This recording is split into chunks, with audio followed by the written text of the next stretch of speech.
중국이 6.25 전쟁을 배경으로 한 드라마를 제작하고 있어 논란이 일고 있습니다.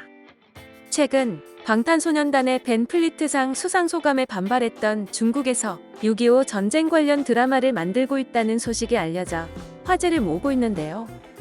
중국의 국영방송 CCTV에서는 40부작 대하사극 압록강을 건너라는 제목의 드라마를 제작하고 있는 것으로 알려졌습니다. 압록강을 건너는 중국인민지원군의 한국전 참전 70주년을 기념해 제작되는 드라마로 미국을 비롯한 유엔군을 격퇴하고 한국군의 북진 야욕을 막아내는 중국인민지원군의 모습을 그렸다고 합니다. 드라마의 시놉시스는 다음과 같은데요. 1950년 6월 25일 조선전쟁이 정식으로 시작됐다. 미국 제7함대가 대만 해협에 진입하고 미국이 다른 속셈을 품고 항공기로 랴오닝성 단둥을 오폭해 무고한 사상자가 발생하자 중국 지도자들이 싸움을 결심한다. 지원군은 파주지세로 38선을 돌파해 서울 점령한다. 1953년 7월 27일 전쟁이 중단되고 마오쩌둥 주석의 영명한 결정으로 중국은 민족의 존엄을 내보였고 새로운 수십 년의 평화를 얻었으며 무엇보다 세계사의 새 국면을 열었다. 더워웨이 신문이 보도한 압록강을 건너의 제작을 맡은 최지진 PD의 인터뷰에 따르면 1956년에 제작된 저격능 선고지 전투를 주제로 한 중국의 프로파간다 영화 상감령을 뛰어넘기 위해 저격능 선고지에서의 에피소드에 가장 많은 자본이 투입될 예정이라고 밝혔는데요. 저격능 선고지 전투는 6.25 전쟁 당시 42일 동안 한국군 2사단 노도부대와 중국인민지원군 45사단이 한 고지를 두고 고지의 주인이 33번이나 바뀔 정도로 피를 피로 씻어내며 격전을 치룬 전투로 유명한데요.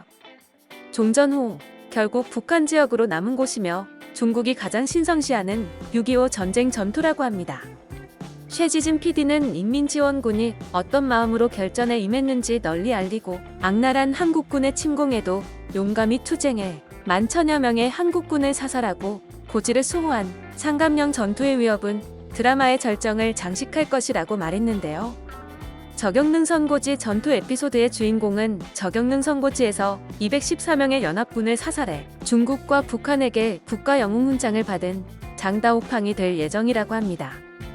이 드라마는 중국 CCTV의 대대적인 지원과 투자로 만들어진다고 하는데요. 중국에서는 6.25 전쟁 당시 북한을 도운 것을 항미원조라고 부르며 이는 미국에 대항하기 위해 조선을 돕다라는 의미라고 합니다. 최근 미중 갈등이 심화되는 가운데 중국에서는 이 드라마를 통해 한국군을 도왔던 미국군에 대한 승리를 강조할 것으로 예상되는데요.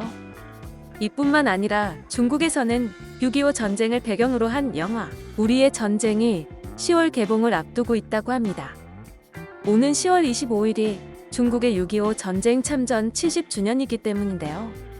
중국의 참전일은 1950년 10월 19일이었지만 10월 25일이 중국군이 한국군을 상대로 첫 승리를 거둔 날이기에 이를 항미원조 기념일로 하고 있다고 합니다.